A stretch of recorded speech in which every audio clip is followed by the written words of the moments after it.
Hello, Caroline, and welcome to the Purple Goat podcast. Hey you, I have been dying to do this. First of all, I love the name Purple Goat because goats are one of my favourite animals. So it's great to be on the Purple Goat podcast with you.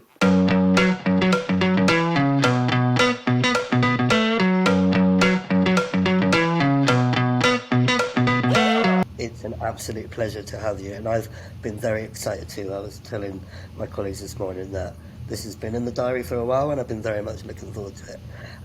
So for anyone that doesn't know, the Purple Goat podcast is a relatively new thing for us. We started it about 3 months ago, and this particular kind of series and segment is about real talk. So beyond the questions that, or for all the panel discussions and sort of keynote speeches that we might do, hopefully some of these kind of go beyond that and cut through that to ask the juice below. So apologies in advance if anything gets too juicy, Caroline.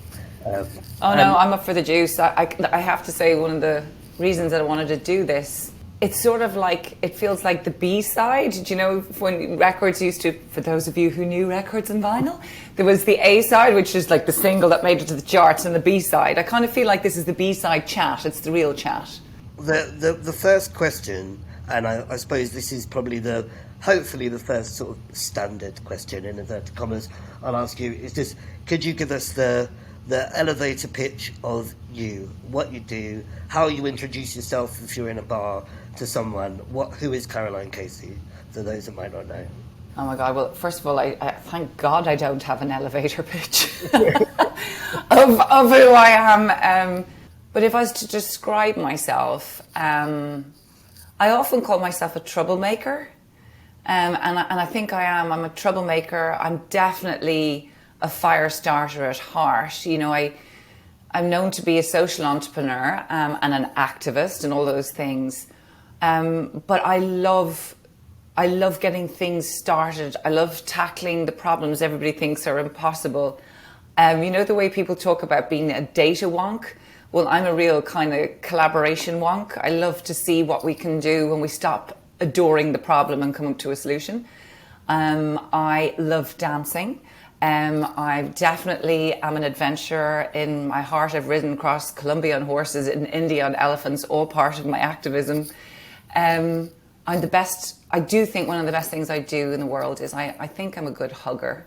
And most people who have been hugged maybe will say that. Some people say I'm squashy. And for those of you who might not have kind of seen me or met me, I'm a 51-year-old woman. Can I just say age is amazing? And I am white, I'm very white, and I've blonde hair because I have a condition called ocular albinism. And today I'm wearing a purple polo neck, or turtleneck as they say in the US, just because we're on Purple Goat. And I love fashion as well. And I love sea swimming. Yeah, I have lots of things. I don't have a favourite anything really. I don't know how to elevate for myself, but there are a lot of things there, and a lot for us to unpack. But also, thank you for wearing purple. It's very much appreciated. I own only one item of purple clothing, and it's a purple hat, and I forgot it today, and I'm gutted. So it's just a black hat for me and a maroon jumper, and I feel very underdressed. In terms of my first question, and it kind of flips the boring panel discussion question on its head, I suppose, is you referenced obviously there about like people talking and not really doing much, and I find a lot of the time that you get conversations in and around disability, you talk about the same things and you say the same things, and you just hope and pray that things over time are going to change, and you wholeheartedly know and believe they're going to do that eventually. But when you have one of those conversations, or when you're on one of those panels, what is the one question that's your kryptonite that you go, I really wish they weren't asking that question anymore, or I really wish that they didn't have to ask that question anymore? What would that be? And I know I'm asking it now, but I'd just be interested to know why it's the kryptonite question that you don't like. I have a few kryptonite questions.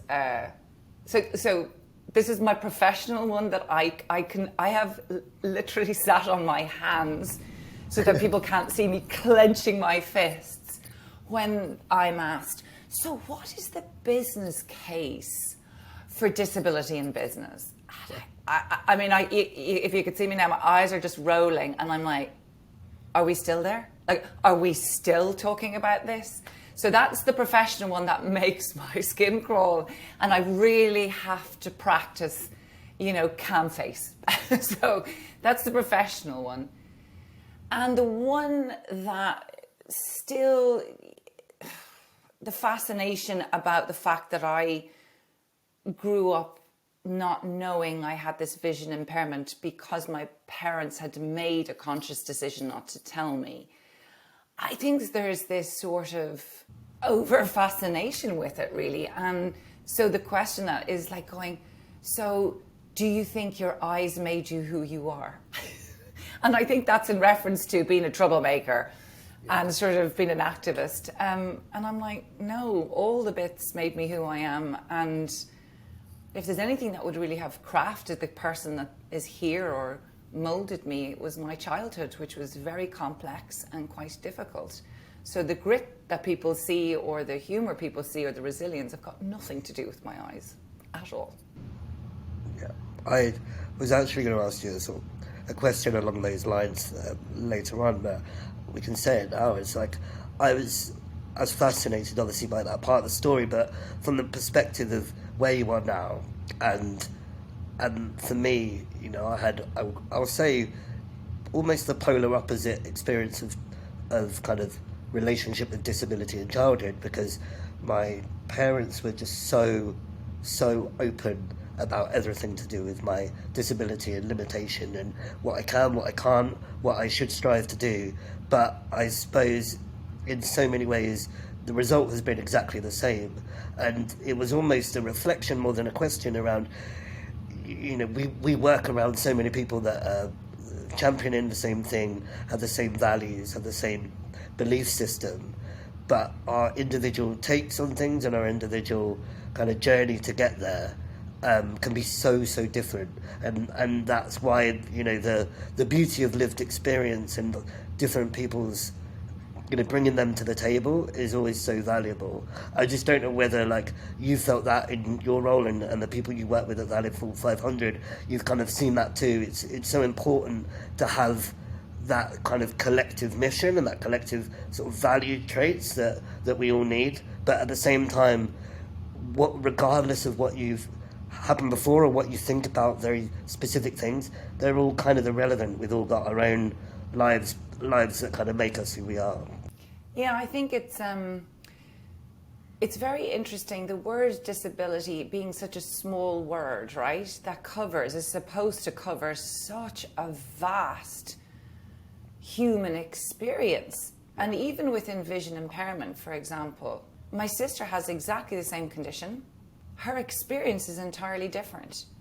So when we're talking about the disability experience or the human experience, you may have two people who are born in the same family, the same privileged country, which is Ireland for me, having the same condition, yet our experiences are so different, and neither one of our experiences is more important than the other in the conversation around creating an equal world for everyone. And I think there's this tension down all the time, there's this tension around how are we ensuring that we individually can belong uniquely as ourselves, and yet make room for collective equity and equality, because there's no hierarchy of disability, there's no hierarchy of inclusion. And what it really, I think, requires for us to do is to really stretch ourselves, socially, because, we're attracted to what's the same as ourselves. Let's be honest. That's true. It's been proved anthropologically. We're frightened of what's different. And yet to your point, inclusion means making sure everybody has an equal voice. And every experience is different. And that's the conundrum, isn't it? There's 8 billion different experiences out there. Yeah. And harnessing those different experiences and trying to soak up as much of other people's perspectives, I know, puts us all in such good stead. And I think that when people try and tick box disability and say, oh, well, everyone must think like that, then they're just missing out on so much nuance that actually just helps build their own understanding and, in turn, the practices of what they do, Well, you and I are so different, so let's be honest, you and I go out into the world, your experience of the world is entirely different to mine. I mean, I think we'd make a great couple walking out in the world, but we would be exceptionally different. Our experiences are different. I couldn't imagine, and I can't imagine your experience, and you couldn't imagine mine. And then they hear, this is a disability activist or a role model for, no, not at all. None of us can be. We're just one of those voices into the table. Absolutely, I couldn't agree more. And kind of on that question of things that you're talking about all the time when you go out and about, what's something that you don't get asked that you wish you were asked more?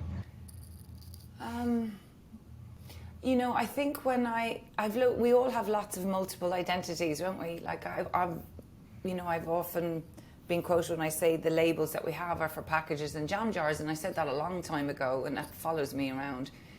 So it depends on what identity I have in front of somebody. So in the disability world, it's like I'm always so fascinated that's only one layer of me. It's one part of who I am, and so the questions are often more around, the work we do rather than the person that I am. So when you turn up in your work world, people forget that you're a human being, right? There's a whole other part of you. I think the question, to reverse your question, if that's okay, the question that really I'm asked within two questions is, do I have children?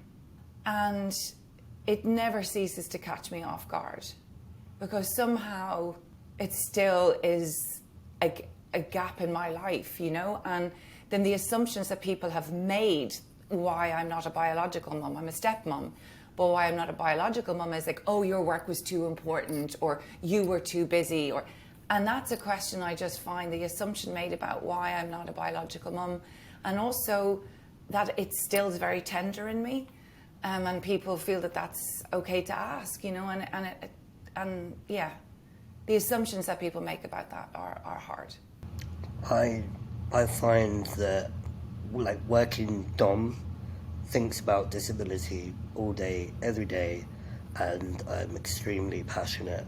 I think about how we can make the world a more inclusive, representative and authentic place, and that completely consumes me in my working hours, and people find it amazing and kind of fascinating that as an individual and outside of work, I just so rarely think about disability, and it's like a crazy thing to say, but my life is my life. I'm Dom, and when I do things with my mates and when I go on holiday and whatever else, I'm not thinking about my existential existence as a disabled person in society.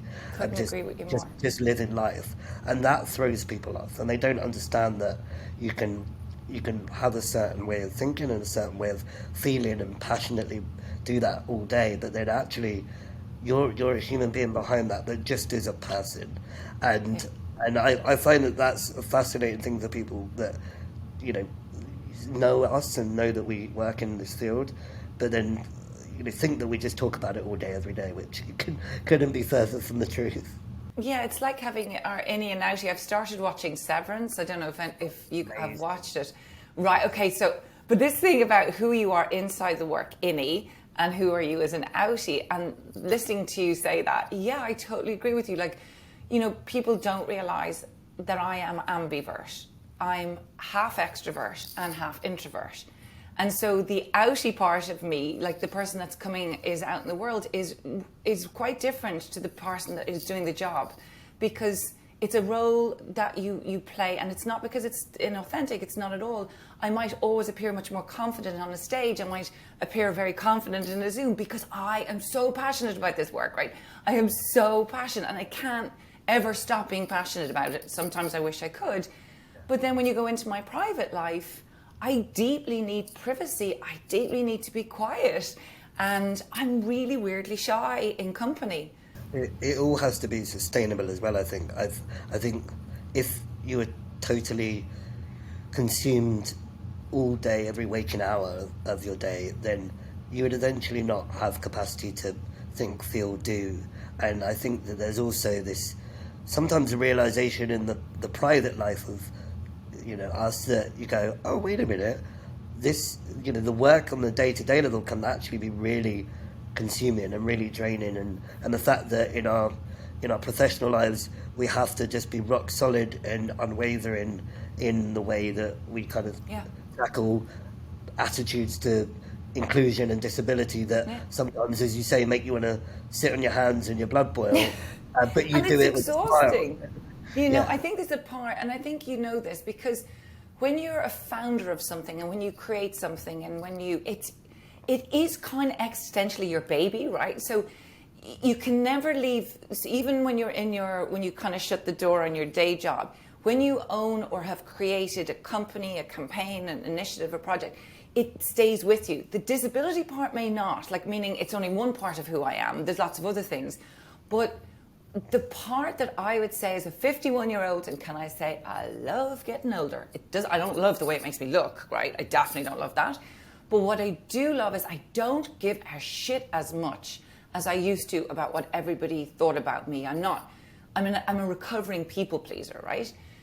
And so the piece that for me is, I have learned that, you know, when you have founded something, you work so hard all the time that you have to be very careful not to burn out. It's the most important thing that I will say to anybody. You know, they say, well, what's your advice? And first of all, who am I to give advice? But if you're an activist, or if you're an entrepreneur, or if you're working in a space, please rest. Please, please, please find your rest, because you have to be creative when you're leading like that. Your creativity only comes when you're not banjaxed, right? And we never stop. It feels like that part of us doesn't ever stop, because it's your baby and you care about everybody who works in the business. And yeah, I think when things aren't right, it's like your baby is sick. So you have to be very careful. Yeah, you've got to be very careful. Completely agree. In terms of the way we think about sort of inspiration and the word that's, you know, like a Belisha beacon of sort of, oh my God, I can't believe they said inspirational again. But when you think about that in terms of your journey, as you kind of describe it, are there moments or things that you remember as, you know, irrespective of how tainted that word is, that you can go, wait a minute, that person or that experience or that thing that happened was an inspiring thing on my journey to where I am now? Yeah, like everybody knows that I'm one of the many who just go, the word inspiring. Like I literally run the other direction. Because I often say, well, my family would definitely not say I'm inspiring. Because I'm so driven, right? And so you become quite gutsy and forceful. So I think, but then I really went and I looked into the word inspiring, and it's about spirit, you know, and that's, you know, I'm so about energy and, you know, your instinct and what we're here to do in the world, like what's our thing, and that the call of your soul or your spirit. So if I take that word and I apply it to some of the things that have happened to me that have truly lifted my spirit or connected with my spirit, one of the most inspiring things will be when somebody believed in me and could see the ideas when I had stopped maybe believing in myself. Because when you start things and when you are radical in the views that you want to have, or when you're trying to push barriers and people may be suspicious of where you come from, they probably don't believe that you're going to do it, and that's fair. So one of the most inspiring things in my life is that when Paul Polman, who is the chair of the Valuable 500 and who was the past CEO of Unilever, I had met him in Colombia at One Young World, where I'd been carrying this idea of the Valuable 500, and like he, along with 12 other CEOs, came and stood on the stage because they loved the idea. And 2 weeks later, they had all disappeared, Dom. They weren't there. There was none of them, except for that man. He called me out of the blue. And I remember I had no money. I was so thinking, who am I to think I can do this Valuable 500? And I was just, I was a bit broken. And he said, I believe in you. What do you need? And that to me was an inspiring thing because I needed that inspiration, actually. I needed somebody to believe in my spirit, and he did. And he has stayed with us right through from that call in December 2017. He has stood with us, stood by us, and led with us, and he's inspired me. And that's the most inspiring thing. A man who didn't have to believe in us and what I had intended to do, and I had nothing, and he did. So yeah, that was inspiring. Thank you. If you think back to yourself, let's say the beginning of 2017, then if you could see where you are now and where that journey has taken you, what would you say is the most surprising thing about that journey? What's different to the way you might have imagined it, and where are you now in comparison to where you thought it could be? What's so surprising is even you asking that story it just makes me really emotional. And it's surprising that it still touches my heart so much. I'm so proud, Dom. I'm so proud of not giving up. I'm so surprised at how hard it was and how far I was willing to go to make it happen, not to take care of myself, but just this obsession of trying to break this holding pattern that the disability community have been in for so long, and I was so surprised at the resistance, the fear and uncomfortableness around disability. When we started to do research around this idea of the valuable 500, because you've got to remember, first of all, 500 companies, but that wasn't the big deal.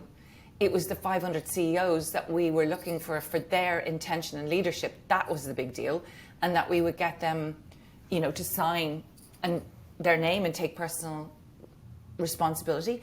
I was so surprised how easily the disability community was dismissed, and that people didn't feel weird and bad about it. I was so surprised that excuses which allowed people to sit on the fence.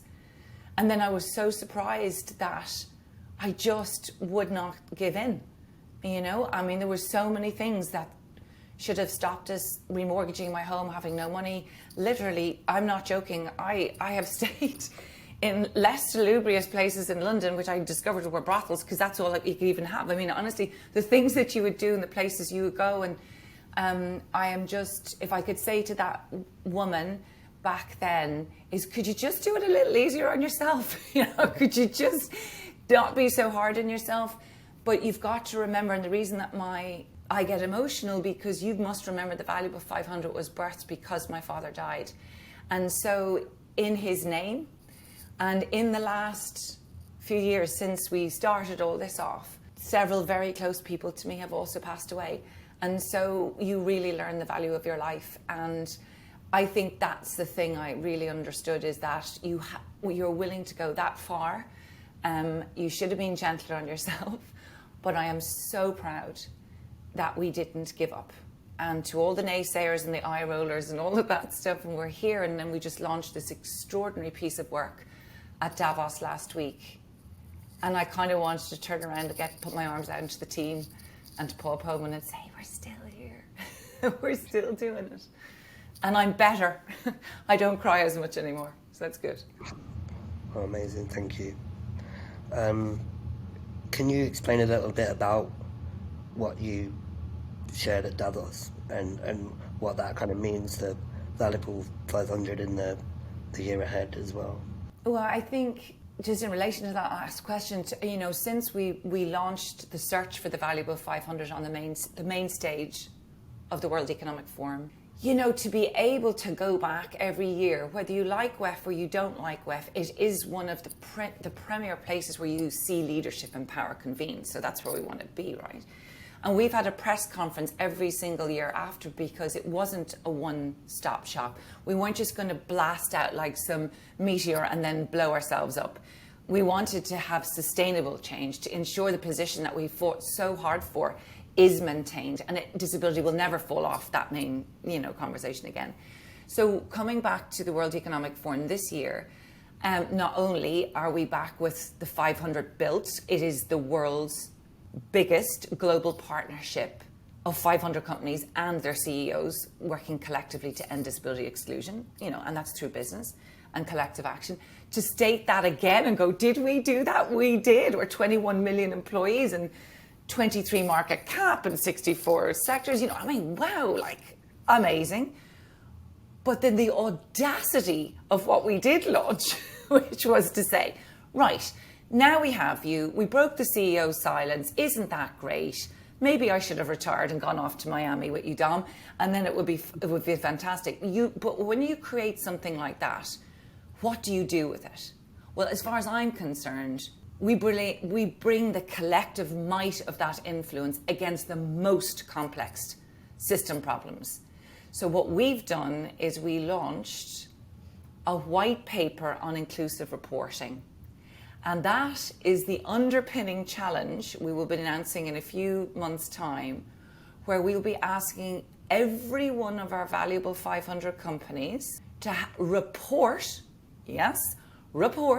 on disability performance in their annual reports by 2025, the end of it, and against standard disability metrics, self-ID, disability goals with budgets, disability training, accessibility, and employee resource groups.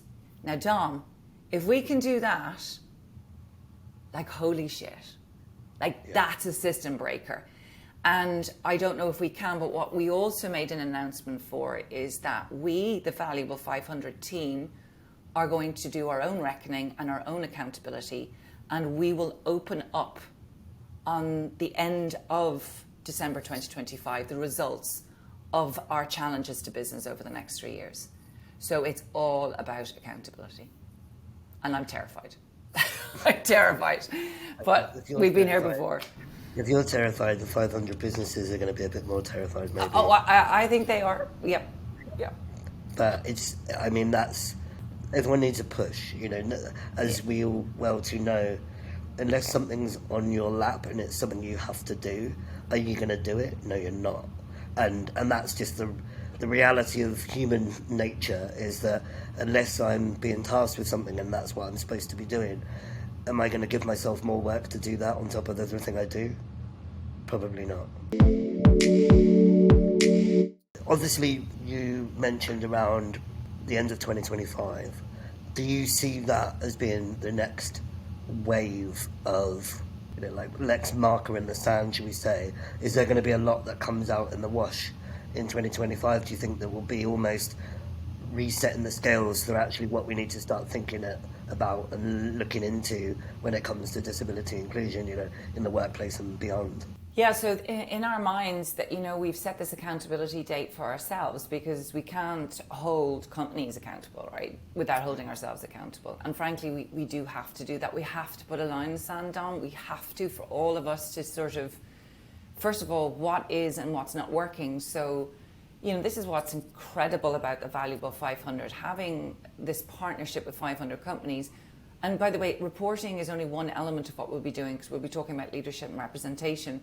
So imagine these organizations contributing and working as part of one of these initiatives that we're doing. That's going to be data in itself, and that will help inform us. What do we now tackle? So, I said we need to use the might of this partnership to tackle some of the greatest issues. So for us, we do not have disabled talent in the C-suite currently. We want them. We have a black, gaping, horrific data hole on disability in business. It's just actually disability data in the world. Let's be honest. It's astounding to me that it still exists. And then the third one is representation. And I think we know this. Just how do we turn up, or how are the images of ourselves, whether photographing or films, or even the way we are written about as a community, are we using the creative talent that exists to help inform that? And are we getting that talent in front of our companies? And are our companies having real-time representation of the disability community in their communications? So they're the kind of three. Now, if we get there, we'll understand, but what are the next three?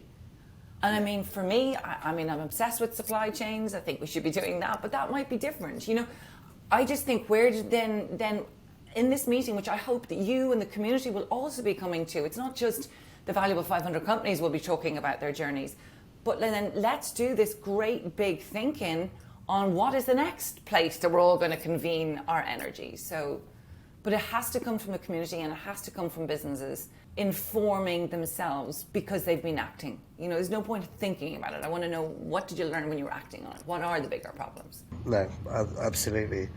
And then looking beyond that, if you were going to wave your magic wand into the future of guessing what the world of, I suppose, what we do, disability, inclusion, activism, championing, looks like in 2050, what kind of conversations do you think we're going to be having then? Well, there's the idealist. And what age will I be? If I lived to 2050, yeah, look, I'd probably be about in my 80s. I'd be 80 something.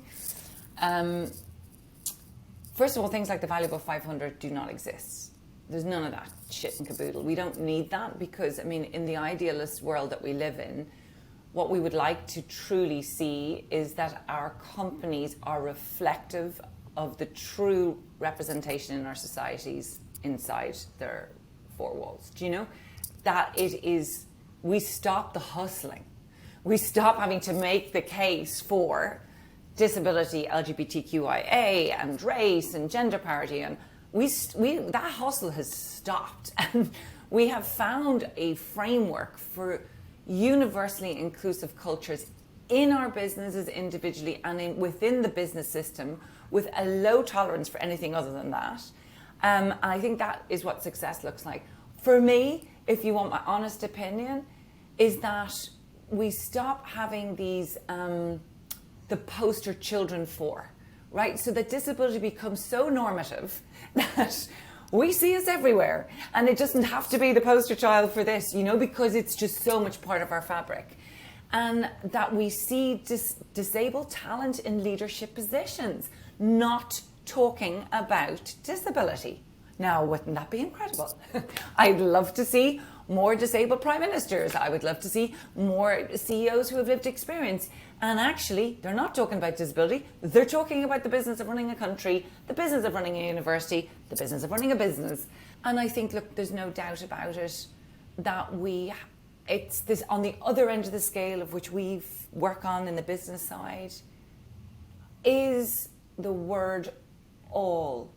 Does that mean all, really? Does that really mean human experience? Because I hate when we say education for all. And then they go, well, it's A, B, and C. And you're like, well, what about the other education? You know, what about access? So I think to look to the other side of it is I would like to see an education system that allows every single child to flourish and reach their potential. And that just be a given. Amen to that. Caroline for PM, here we go. Oh, God, no. I mean, I'm way too much of a troublemaker. And plus, I wouldn't toe the party line. I have never toed a party line in my life, so that's why I'd be the worst person in politics ever. I think the opportunity for disability to change is this radical collaboration, I think, that we're really trying to make happen, that we lift each other up with each other. So every time one of us does something, we're the greatest allies to each other, because the disability community has an extraordinary far-reaching voice, because that 1.3 billion through their family and friends, like a Spider-Man, reaches every corner of this planet. So it's just about using that voice and joining our dots together, you know, to colour in the picture. The more dots it is, the more we're colouring it in, rather than separating it. We don't need to operate in scarcity anymore in disability. If I give to you, I don't take away from myself. There is room for all of us. And I think that, to me, I believe, if we are to collaborate and be allies for each other's work, you can't ignore us. We're everywhere. It's just great. We're everywhere.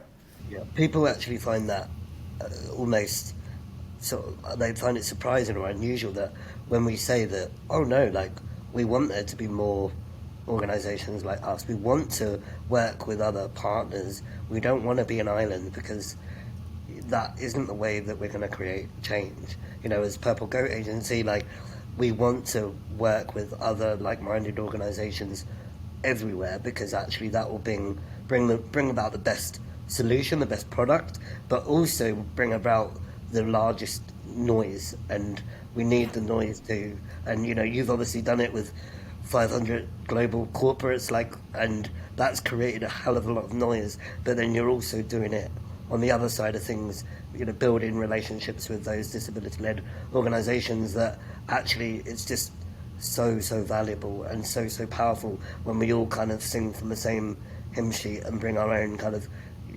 slice of that to the conversation. Because when they talk about minority groups, I often, we've heard we're the largest minority group in the world, the disability community. But like, Dom, can you just tell me, that's an oxymoron to me. We're not a minority group. Because we're talking about 20% of the population. And then when you then we put age into that, and then we put father of, daughter of. Are you serious? And I think we've got away with this marginalised, yes, minority group? Sorry, have you looked at the stats? No, we're not a minority group. Every single person is going to, at some point, be part of this group anyway. So the best that we can do, all of us in our organisations, is invite people to be part of that conversation in any way, in every way, and all the allies, because we do want to make the biggest noise and we've got the best chance. Absolutely. When you think about you as a kind of spokesperson for disability inclusion, and the channels you use, we're a social media, obviously, well, I say social media agency, but we're a sort of broader marketing agency, but focused in and around the social world, I suppose, and harnessing voices from the community. What's your relationship with social media like as an individual? How do you feel about it? Oh my God. So I asked Martin about a year ago, I said, Martin, will you help me? Because I can't do it. So there's two things. My relationship with social media is wonky. Number one, I'm actually deeply private, oddly. And I'm scared about how do I do that? How do I do social media? What do you say? What do you not say? And then I'm also, as you can hear me, I'm a very emotional person. I'm also very an honest person. So then I have done a few Instagram posts and like as if they were a novel. People going, Caroline, you're supposed to put a description of your photograph. So I'm chronic. I'm really not great. I'll be honest. I'm really bad on Instagram. I'm scared of Twitter. LinkedIn is everything that I should be doing, but I just do the J job and then I've got to do LinkedIn and my head's fried. I can't do anymore. So I haven't yet learned to use social media as my friend. I'm frightened and I'm lazy, and then I just keep going. I hope it'll go away, but it won't. Maybe one day it will. We'll all become... So can I just say, anybody wants to help me? Yes, I really want help with it. It's kind of like... I think I need somebody to help me get over the hurdle of it. By the way, all of these social media companies are part of the Valuable 500. So even from that perspective, I really need to get my game on, because they go TikTok, Caroline, what can we do for you? And I'm like, teach me how to use you for starters, because I'm so far behind. You have an open invitation from anyone at Purple Goat to help you with your social media. No, I will. That's my point. I had said I need help, so I'll be knocking on Purple Goat's door.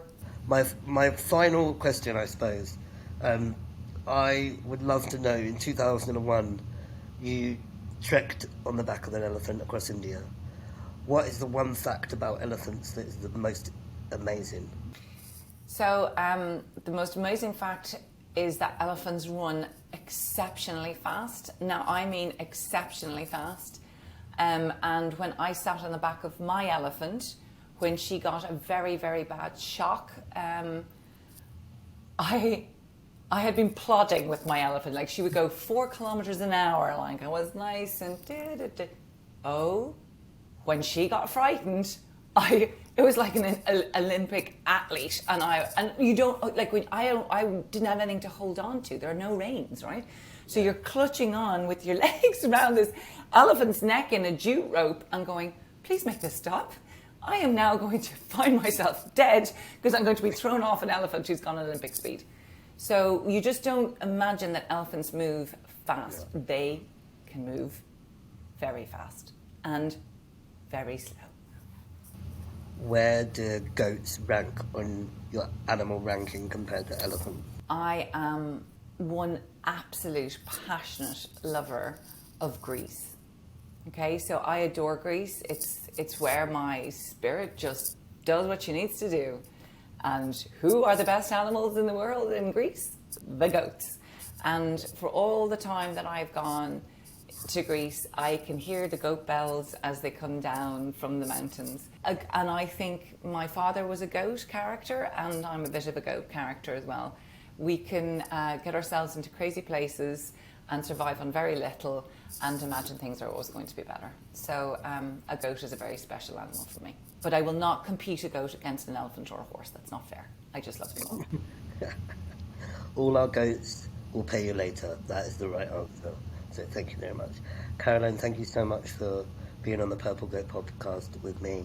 It is wonderful to talk to you as always, and I wish we had many, many, many more hours to chat, and we will do in the future, I'm sure. But is there anything you'd like to share with the Purple Goat audience before we say goodbye? I just want to say I love talking about social media. I love Purple Goat's social media, and particularly when you do your little films when all the teams are going off and stuff on Instagram. So this is the true as God. I went to say to our team, I said, why can't I not be like Purple Goat? So that is just the best. I think the work you're doing is brilliant, and it's exciting, and I really appreciate having a conversation with you, having as a Dom and a Caroline, not as two activists. It was really nice to be seen just as myself. Well, thank you for that conversation too. I completely agree, and have a lovely rest of your day, and speak to you soon. And thank you everyone for listening, watching, and everything else in between.